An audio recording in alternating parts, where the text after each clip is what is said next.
الحمدللہ رب العالمین والصلاة والسلام علی سید المرسلین۔ آج ہم ایک ایسے مسئلے کی طرف آپ کی توجہ دلانا چاہتے ہیں کہ جو اس معاشرے کا اہم ترین مسئلہ ہے۔ اس مسئلے کو نام دیا جاتا ہے حرمت مصاہرت۔ یہ بہت پیچیدہ مسئلہ ہے کہ لوگ اسے ناشنا ہونے کی وجہ سے اس کے اندر مبتلا ہو رہے ہیں، اور دن بدن لوگوں کی بہت بڑی تعداد اس میں مبتلا ہوتی چلی جا رہی ہے۔ حرمت مصاہرت یہ ہے کہ کوئی بندہ کسی کو شہوت سے چھو لینا تو کم از کم یہ معیار بیان کیا چھو لے یا اس سے وطی کر لے، اس کے رشتہ دار اصول جو اوپر والے رشتہ دار ہیں، دادی وغیرہ، اور اس کے فرو جو نیچے والے رشتہ دار ہیں، بچی، اس کی پوتی، نیچے والے رشتہ دار سارے کے سارے اس شخص کے اوپر حرام ہو جائیں گے۔ اس وجہ سے اس کو آج اس کے اوپر نظر رکھنے کی بہت زیادہ حاجت ہے، اور اپنے گھر کے افراد کے اندر بھی اس کی بڑی احتیاط کی ضرورت ہے۔ کہ مثال کے طور پر اگر کوئی شخص اپنی بیوی کو بلانے کے لیے گیا ہے، اگر بھولے سے بھی ایسا اس سے صادر ہو گیا نا، رات کو بیوی کو اٹھانا چاہتا ہے تو شہوت کے ساتھ اس نے ہاتھ ڈال دیا ہے اپنی بیوی کی بجائے اپنی بیٹی پر، اور بیٹی اس کی مشتہات ہے، مراد یہ ہے کہ اس کی عمر کم از کم 9 سال ہے نا، تو اس کے اوپر پہنچ گیا ہے، ہاتھ اس سے ٹچ ہو گیا ہے، تو اب حرمت مصاہرت پیدا ہونے کا خطرہ پیدا ہو گیا ہے۔ اب حرمت مصاہرت پیدا ہونے کی کچھ شرائط ہیں، وہ یہ ہیں، جب بندہ چھوئے گا تو کیفیت یہ ہوگی کہ اگر تو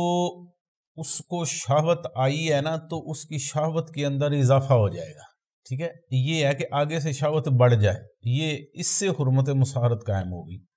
اب یہ اس صورت میں ہے کہ نوجوان ہے، لیکن اگر ایجڈ شخص ہے تو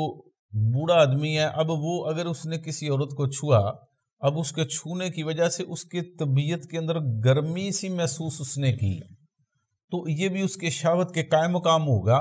اور اس کے اوپر بھی حرمت مصاہرت کے احکام سارے کے سارے ثابت ہونا شروع ہو جائیں گے۔ تو اس کے اندر دیکھیں کس قدر بہت بڑا یہ المیہ ہے، ان معنوں میں ہے کہ اس میں لوگوں کی ابتلا ہے بہت زیادہ، اور صرف اس وجہ سے ہے کہ لوگ اس مسئلے سے آشنا نہیں ہے، تو اس وجہ سے احتیاط کا تقاضا یہی ہے کہ بندہ بچ کے رہے ہر ایک سے۔ اور اسی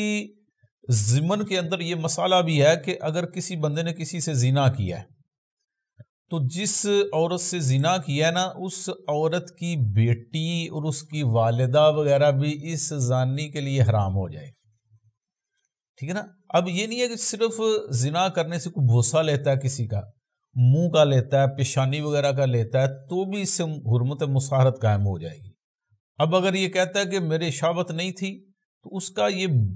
قول معتبر نہیں ہوگا۔ جسم کے اوپر اگر اس نے شہوت دی، بالوں وغیرہ پہ چھوا، تو اس طرح چھوا کہ اس عورت کی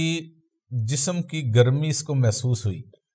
تو بھی حرمت مصاہرت ثابت ہو جائے گی اگر مذکورہ والا شرائط کے تحت آئے گی۔ تو جس طرح میں نے مرد کے بارے میں عرض کر رہا ہوں، اگر مرد اس طرح چھوتا ہے تو یہ احکام اس پہ نافذ ہوتے چلے جائیں گے۔ اسی طرح اگر عورت بھی شہوت کے ساتھ ایسا کرتی ہے، مثال کے طور پر عورت اپنے شہوت کے ساتھ اپنے شوہر کو اٹھانا چاہتی ہے، تو اٹھانا چاہتی ہے شہوت کے ساتھ، عورت شوہر کو اٹھاتے وقت ہاتھ آگے بڑھایا شوہر کو چھونے کے لیے شہوت سے، لیکن اس کے بیٹے پہ ہاتھ لگ گیا ہے، تو بھی یہ آپس میں حرمت مصاہرت قائم ہو جائے گی۔ اب یہ میاں بیوی کا سلسلہ، ان کا آپس میں ان میں حرمت پیدا ہو جائے گی۔ جس طرح مرد کے بچی کو چھونے سے اس کی بیوی اس پہ حرام ہو جائے گی، اسی طرح عورت کے بیٹے کو چھونے سے، عورت جب بیٹے کو چھو لے گی کسی طرح شہوت سے، تو بھی مرد اس پہ حرام ہو جائے گا۔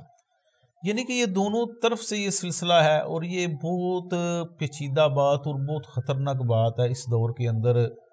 اور اس میں لوگوں کو اس کی معلومات نہ ہونے کی وجہ سے آئے دن لوگ اس سے مسائل پوچھتے رہتے ہیں۔ تو یہ بڑا پاکیزہ رشتہ ہے میاں بیوی کا، کہ قبل اس کے کہ بندے میں یہ جدائی ہو جائے اور بندہ مختلف قسم کی آزمائشوں کا سامنا کرنا پڑے، تو ہمیں چاہیے کہ اس پہ غور و فکر کر لیں اور کوشش کریں کہ اس کی معلومات حاصل کریں اور ان سے بچنے کی کوشش کریں۔ اللہ تعالی ہمیں ان چیزوں سے بچائے اور ہمیں علم دین حاصل کرنے کی توفیق عطا فرمائے۔